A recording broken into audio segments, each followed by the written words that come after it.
सालमुकजी reservoir नाम के इलाके के स्ट्रीट व्यू मैप पर एक अजीब तस्वीर दिखाई देती है। मैप पर पानी के बीच एक डरावना भूत छुपा हुआ नजर आ रहा था, जिसे देखकर इंटरनेट पर लोग बातें करने लगे हैं। वीकेंड होने के बावजूद मैप बनाने वाली कंपनी को एक इमरजेंसी मीटिंग बुलानी पड़ती है। एक्सपर्ट्स कंफर्म करते हैं कि यह तस्वीर किसी सॉफ्टवेयर खराबी की वजह से नहीं आई है। सबसे अजीब बात यह थी कि कंपनी के पास इस इलाके का कोई ओरिजिनल डेटा या फोटो था ही नहीं, यानी यह डरावनी तस्वीर उन्होंने खुद अपलोड नहीं की थी। कंपनी मैप से उस फोटो को हटा देती है, लेकिन डायरेक्टर ऑर्डर देता है कि किसी भी कानूनी पचरे से बचने के लिए आज ही इस इलाके की नई तस्वीरें अपडेट करनी होंगी। इस काम के लिए सुइन नाम की एक फीमेल डायरेक्टर खुद आगे आती है। असल में सुइन अपनी जिम्मेदारी की वजह से नहीं, बल्कि कैप्टन यू की वजह से वहां जाना चाहती थी, जो कुछ दिन पहले इसी झील पर आए थे और अचानक गायब हो गए थे। सुइन का एक्स बॉयफ्रेंड कीताए उसे रोकने की कोशिश करता है, क्योंकि वह उसकी सुरक्षा को लेकर डरा हुआ था, पर सुइन अपनी बात पर अड़ी रहती है। सुइन के साथ इस मिशन पर 2 जूनियर सियोंग बिन और नई लड़की सीजोंग और 2 कैमरामैन क्योंग टी और क्योंग जून भी जाते हैं। रास्ते में सीजोंग इस झील से जुड़ी डरावनी कहानियों में काफी इंटरेस्ट लेती है। पूरी टीम आपस में बात करने लगती है और हाल ही में गायब हुए उस कपल का जिक्र करती है। सीजोंग सबको डराते हुए कहती है कि पानी के भूत बाकी भूतों से ज्यादा खतरनाक होते हैं, क्योंकि वे लोगों को बहला फुसलाकर पानी में खींचते हैं और उनकी जान ले लेते हैं। यहाँ तक कि इस झील का नाम सालमोकजी भी मौत का एहसास कराता है, जिसका मतलब होता है जिंदगी और मौत के बीच का रास्ता। अफवाहें हैं कि यह जगह पहले एक प्राचीन कब्रिस्तान थी। जब जलाशय बनाया गया तो कब्रों को हटाए बिना ही सीधा पानी भर दिया गया, इसीलिए यहाँ इतनी नेगेटिव एनर्जी है। इन सब डरावनी बातों के उलट कैमरामैन क्योंगजून इन भूतों की कहानियों को बकवास कहकर खारिज कर देता है। वह घमंड में कहता है कि वह कोरियन नेवी का रेस्क्यू डाइवर रह चुका है और भूतों से भी तेज तैर सकता है। जब सब गॉसिप में बिजी थे, तब सुइन गंभीर चेहरा लिए चुपचाप बैठी थी। वहां पहुंचते ही पार्किंग ढूंढते वक्त उनकी कार अचानक एक अजीब चीज से टकरा जाती है। वह पत्थरों से बना एक अजीब सा छोटा टावर था, जिसके ऊपर चावल से भरा एक कटोरा रखा हुआ था, जैसे किसी चीज की पूजा की जा रही हो या किसी बुरी बला को रोका गया हो। टावर में दरार पड़ते ही वहां अचानक एक रहस्यमयी बुजुर्ग अम्मा आ जाती हैं और उन्हें डांटने लगती हैं। वह सुइन को देखकर चौंक जाती हैं और कहती हैं कि उसने भी कभी इस पानी के अंदर अपनी जान गंवाने की स्थिति का सामना किया था। अजीब बात यह थी कि वो अम्मा जानती थीं कि सुइन किसी को ढूंढ रही है। वह सुइन को एक पत्थर देती हैं और कहती हैं कि इस टावर पर पत्थर रखकर मन्नत मांगो। कोरियन रिवाजों के मुताबिक ऐसी पवित्र जगहों से गुजरते वक्त लोग टावर पर पत्थर रखकर प्रार्थना करते हैं। माना जाता है कि अगर पत्थर रखने के बाद टावर न गिरे तो मन्नत पूरी हो जाती है। माहौल भारी हो जाता है और सब चुपचाप मन्नत मांगकर टावर पर पत्थर रखने लगते हैं। लेकिन जैसे ही सुइन पत्थर रखने आगे बढ़ती है, टावर के अंदर से एक बिल्कुल काला हाथ निकलता है और उसका हाथ कसकर पकड़ लेता है, पर पलक झपकते ही वह हाथ गायब हो जाता है, जैसे कोई भ्रम हो। वो अम्मा ठंडे लहजे में उनसे कहती हैं कि पत्थर रखते रहो, और फिर पीठ घुमाकर चली जाती है। सुइन अपने डर को छुपाते हुए टीम से कहती है कि पहले काम खत्म करते हैं, लौटते वक्त पत्थर रख लेंगे। जब सब अपना सामान निकाल रहे होते हैं तो सुइन को थर्माकोल का एक बॉक्स मिलता है, जिसके अंदर ढेर सारे कीड़े रेंग रहे थे। पता चलता है कि कैमरामैन क्योंग टे चोरी छिपे मछली पकड़ने के लिए चारा लेकर आया था। तभी वह देखती है कि दोनों जूनियर एक हवा भरने वाली बोट तैयार कर रहे हैं। सीजोंग मानती है कि उसका एक हॉरर यूट्यूब चैनल है, इसलिए वह काम के साथ साथ यहाँ एक भूतिया वीडियो भी शूट करना चाहती थी। सबको इतना लापरवाह देकर सुइन गुस्से में टोकती है कि हम यहाँ पिकनिक मनाने नहीं आए हैं, पहले काम पर फोकस करो, उसके बाद जो करना है करना। उन्हें सिर्फ 3 किलोमीटर लंबे रास्ते की तस्वीरें लेनी थी, जिसमें करीब 2 घंटे लगने वाले थे। लेकिन काम शुरू होने से पहले ही क्योंगजून देखता है कि जीपीएस का सिग्नल पूरी तरह गायब हो चुका है। जब पूरी टीम परेशान खड़ी थी, तभी इतने दिनों से गायब कैप्टन यू अचानक सामने आ जाते हैं। वह कहते हैं कि पिछली बार उनके साथ भी यही समस्या हुई थी। इतना कहकर वह जीपीएस डिवाइस हाथ में लेते हैं और सीधे पानी के अंदर चलने लगते हैं। जैसे ही वह पानी में आगे बढ़ते हैं, डिवाइस में जीपीएस सिग्नल वापस आ जाता है। सुइन अपने बॉस को इतने दिनों बाद सही सलामत देकर बहुत खुश होती है, पर जब वह पूछती है कि इतने दिन वह कहाँ थे, तो कैप्टन यू एक रहस्यमयी मुस्कान देते हैं और कहते हैं कि बाद में बताऊंगा। इसके बाद दोनों जूनियर लैंडस्केप मोड की तस्वीरें लेने के लिए आगे बढ़ते हैं। इसी वक्त वहाँ अजीब अजीब चीजें होने लगती हैं। सेजोंग को झील के किनारे एक लिखावट दिखती है जो किसी कब्र के पत्थर जैसी लग रही थी। वहीं दूसरी तरफ कैमरा न सिर्फ उन दोनों के चेहरों को फोकस कर रहा था, बल्कि ऐसा लग रहा था कि वह झील की गहराई में भी किसी अनजाने पुरानी चीज को डिटेक्ट कर रहा है। इधर दोनों कैमरामैन क्योंग टी और क्योंग जून जल्दी काम खत्म करके मछली पकाने का प्लान बनाते हैं। क्योंग टी 360 डिग्री कैमरा लेकर आगे बढ़ता है और सुइन स्क्रीन पर उसकी हर हरकत पर नजर रखती है। अचानक सुइन को स्क्रीन पर एक काला साया दिखता है। वह क्योंग टी को पीछे हटने कहती है। वह पीछे हटता है तो साया गायब हो जाता है, पर थोड़ी देर बाद फिर दिखता है। सुइन उसे फौरन वापस आने को कहती है, लेकिन क्योंग टी इसे उसका वहम मानकर आगे बढ़ जाता है। आगे बढ़ते ही क्योंग टी को खुद वो साया झील के किनारे बिजली की रफ्तार से दौड़ता हुआ दिखता है। वह डरते हुए पानी के पास जाता है, पर वहाँ कुछ नहीं था। तभी पानी में हलचल होती है। क्योंग टी देखता है कि उसका शरीर तो हिल रहा है, पर पानी में उसकी परछाई बिल्कुल जमी हुई है। इधर सुइन को कैमरे में दिखता है कि क्योंग टी के ठीक पीछे उसका ही हमशक्ल भूत खड़ा है। सुइन चिल्लाती है, पर क्योंग टी वॉकी टॉकी बंद कर देता है। अगले ही पल पैर के ऊपर से एक डरावना महिला का सिर क्योंग टी के ऊपर गिरता है और वह पानी में गिर जाता है। सुइन भागकर वहां पहुंचती है तो उसे पानी में काले बाल तैरते हुए दिखते हैं। तभी क्योंग टी घबराया हुआ पानी से बाहर आता है। दूसरी तरफ क्योंग जून हाथ में बाल और चावल का कटोरा लेकर हंस रहा था और इसे मजाक समझ रहा था, लेकिन क्योंग टी कसम खाकर कहता है कि उसके ऊपर औरत का सिर गिरा था। वीडियो फुटेज देखकर सेजोंग बताती है कि यह एक तांत्रिक अनुष्ठान है जिससे पानी के गुस्सैल भूतों को ऊपर बुलाया जाता है। डर के मारे सुइन काम रोकने का फैसला करती है, पर कंपनी का डायरेक्टर फोन पर आज ही काम खत्म करने का दबाव बनाता है क्योंकि इस इलाके से कई लोग गायब हो चुके हैं। सुइन नई मशीनें आने तक सुबह का इंतजार करने का फैसला करती है। क्योंग टी अब यहाँ एक सेकंड भी रुकने को तैयार नहीं था। तभी कैप्टन यू कहते हैं कि पानी में गिरा जीपीएस ढूंढना जरूरी है, वरना वह खराब हो जाएगा। मजबूरन क्योंग टी और क्योंग जून फिर पानी के पास जाते हैं। इसी बीच सुइन का एक्स बॉयफ्रेंड कीते फोन पर बताता है कि वह खुद नया सामान लेकर आ रहा है। सुइन उसे बताती है कि कैप्टन यू की हरकतें बहुत अजीब हैं। तभी कैप्टन यू अचानक सुइन के पीछे आकर खड़ा हो जाता है। जब सुइन उससे गायब होने का राज पूछती है तो वह बात घुमाकर कहता है कि टावर पर मांगी उसकी मन्नत पूरी हो गई है। रात होने पर सीजोंग अपने यूट्यूब चैनल के लिए घोस्ट डिटेक्टर ऐप से भूत ढूंढने की कोशिश करती है। इधर कैप्टन यू और क्योंग टी अचानक गायब हो जाते हैं और उनका संपर्क टूट जाता है। ढूंढते वक्त सुइन को फिर पत्थरों के टकराने की आवाज आती है। वह सम्मोहन में पानी की तरफ बढ़ती है, पर जमीन पर किसी चीज से टकराकर उसका भ्रम टूट जाता है। नीचे देखने पर उसे कंपनी की टीम टी का एक मेमोरी कार्ड मिलता है। लैपटॉप में देखने पर सब हैरान रह जाते हैं। फोटो में कैप्टन यू पानी के अंदर बने एक पत्थर के टावर को तोड़ते हुए दिख रहे थे। तभी कीताई का फोन आता है और वह रोते हुए बताता है कि कैप्टन यू की मौत तो कल रात ही हॉस्पिटल में हो चुकी है।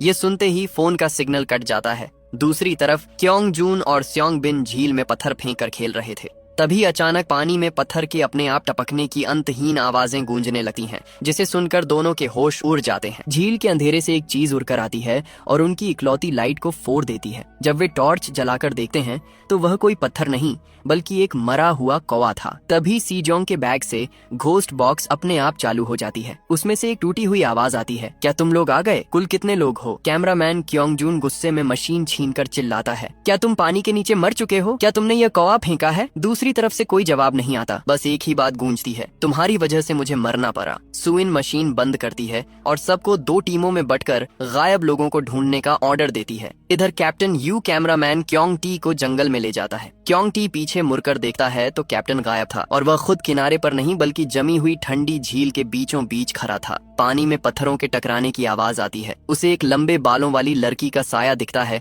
जो पानी में डूब जाता है। जैसे ही वह मुड़ता है, पानी से एक खौफनाक चेहरा बाहर आता है और देखते ही देखते अनगिनत डरावने सिर उसे घेर लेते हैं। दूसरी तरफ स्योंग बिन और सेजोंग को घोस्ट ऐप की मदद से कैप्टन यू एक पत्थर के टावर के सामने खड़ा मिलता है। इधर जंगल में अकेली ढूंढ रही सुइन का पैर गलती से झील में पड़ने ही वाला होता है कि तभी क्योंग जून वहां आ जाता है। दोनों की टॉर्च की रोशनी एक पैर पर पड़ती है जहां क्योंग टी की लाश लटकी हुई थी। क्योंग जून रोते हुए अपने भाई की लाश को नीचे उतारता है। भाई की मौत देखकर वह पागल हो जाता है। तभी वहां भागते हुए स्योंग बिन और सेजोंग भी पहुंचते हैं, जिन पर टावर के पास एक काले साये ने हमला किया था। क्योंग जून पुलिस को फोन करने से मना कर देता है और कैप्टन यू से बदला लेने की जिद करता है। तब सुइन कांपते हुए बताती है कि कैप्टन यू की मौत तो कल रात ही हॉस्पिटल में हो चुकी है। सब हैरान हो जाते हैं कि फिर दिन भर उनके साथ कौन घूम रहा था। सेजोंग कहती है कि पानी के भूत ने ही क्योंग टी की जान ली है। तभी अंधेरे से कैप्टन यू पत्थरों को टकराते हुए निकलता है। क्योंग जून गुस्से में उसके पीछे भागता है। कैप्टन उसे फंसाने के लिए झील के गहरे पानी में चला जाता है। क्योंग जून तैर कर उसे पकड़ता है, पर वह कैप्टन नहीं बल्कि एक सड़ी हुई लाश थी। इससे पहले कि वह भाग पाता, पानी का भूत उसे खींच लेता है। सुइन और उसकी टीम डरकर कार की तरफ भागती है। सेजोंग देखती है कि दिन वाला पत्थर का टावर गायब हो चुका है। वे कार स्टार्ट करके भाग भागते हैं, पर मैप ऐप गड़बड़ होने के कारण वे बार बार घूमकर उसी जगह वापस आ जाते हैं। वे रास्ता भटक कर एक चौराहे पर फंस जाते हैं। तभी अचानक कार की खिड़की पर एक हाथ जोर से बजता है। सब डर जाते हैं, पर वह सुइन का एक्स बॉयफ्रेंड की ताए था, जो घबराए हुए चेहरे के साथ पूछता है कि तुम लोग यहाँ क्या कर रहे हो। की ताए को देखते ही सबका भ्रम टूट जाता है। उन्हें एहसास होता है कि झील बिल्कुल उनके सामने थी। अगर वे जरा भी आगे बढ़ते तो कार सीधे पानी में गिर जाती। की ताए बताता है कि उसकी कार भी पास में ही फंसी हुई है। वह रहस्यमयी अम्मा की चेतावनी याद करता है कि इस झील से आज तक कोई जिंदा वापस नहीं आया। कीते सुझाव देता है कि उन्हें बचने के लिए पत्थरों का एक टावर बनाकर मन्नत मांगनी चाहिए, लेकिन सियोंगबिन इसे अंधविश्वास मानकर मना कर देता है और मदद के लिए आग जलाने की सलाह देता है। तभी सुइन सबसे पूछती है कि शुरुआत में सबने क्या मन्नत मांगी थी। सियोंगबिन ने अमीर होने की मन्नत मांगी थी और सेजोंग ने डर के मारे कुछ नहीं मांगा था। सुइन का चेहरा पीला पड़ जाता है। वह बताती है कि उसकी मन्नत पूरी हो गई है, जो थी कैप्टन यू को दोबारा देखना। कैप्टन यू की मन्नत भी पूरी हुई थी। सुइन को इस जगह का एक क्रूर नियम समझ आता है। यहाँ सिर्फ मरे हुए लोगों को वापस बुलाने की मन्नत ही पूरी होती है। उस अम्मा की बेटी असल में बहुत पहले मर चुकी थी। अम्मा ने सबको टावर पर पत्थर रखने के लिए इसलिए उकसाया ताकि वह अपनी भूत बन चुकी बेटी को दोबारा देख सके। कैप्टन यू ने पानी के अंदर वाले टावर को तोड़कर खुद को आजाद किया था, लेकिन बाद में हॉस्पिटल में दम तोड़ दिया। सुइन कहती है कि इस मुसीबत से बचने का इकलौता तरीका उस पत्थर के टावर को ढूंढकर टुकड़े टुकड़े करना है, लेकिन वो टावर अपनी जगह से गायब हो चुका था। सियोंगबिन को लगता है कि यह उन्हें पानी के पास बुलाने की एक नई चाल है। तनाव बढ़ाने पर सुइन और कीताए पानी लेने कार की तरफ जाते हैं। अकेले में सेजोंग रोते हुए सियोंगबिन को बताती है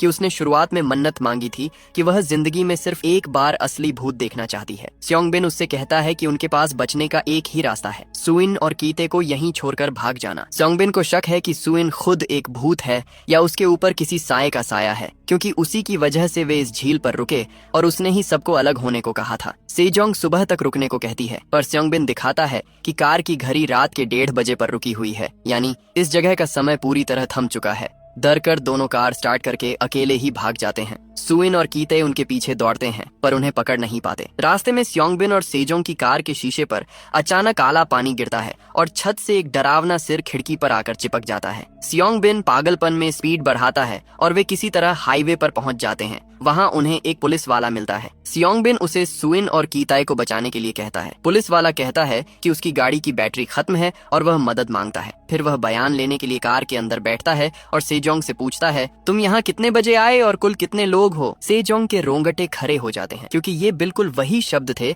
जो घोस्ट बॉक्स से गूंजे थे। जैसे ही पुलिस वाला पीछे मुड़ता है, उसकी आंखें खून की तरह लाल दिखती हैं। उधर बाहर सियोंगबिन जैसे ही कार की हेडलाइट ऑन करता है, उसके होश उड़ जाते हैं। सामने हाईवे नहीं बल्कि वही काली झील थी। उनकी कार न जाने कब से झील के बिल्कुल किनारे खड़ी थी। सियोंगबिन दरवाजा खोलने की कोशिश करता है, पर वो लॉक हो चुका था। तभी कार के अंदर बैठा पुलिस वाला एक भयानक भूत के रूप में बदल जाता है। सुइन को जंगल में सीजोंग का आईपैड मिलता है, जिससे पता चलता है कि पत्थर का टावर झील के दूसरी तरफ है। तभी वॉकी टॉकी पर सीजोंग की रोने की आवाज आती है। सुइन और कीताए को एक खाली कार मिलती है, जिसके नीचे सीजोंग छुपी थी। सुइन उसे निकालने जाती है, तभी कीताए उसे पीछे खींच लेता है। कार में बैठा सियोंगबिन बैक गियर लगाकर सीजोंग को कुचल देता है और फिर खुद गाड़ी से गिरकर गर्दन मरोड़ कर मर जाता है। कीताए वहां रखी बोट पर सुइन को बिठाकर टावर की तरफ ले जाने लगता है। बोट पर बैठे ही सुइन को शक होता है कि काइते को बोट के बारे में कैसे पता था। तभी वह आदमी कैप्टन यू के भूत में बदल जाता है। वह कहता है कि यह काम पहले सुइन का था, इसलिए उसकी मौत की जिम्मेदार सुइन है। कैप्टन का भूत गायब हो जाता है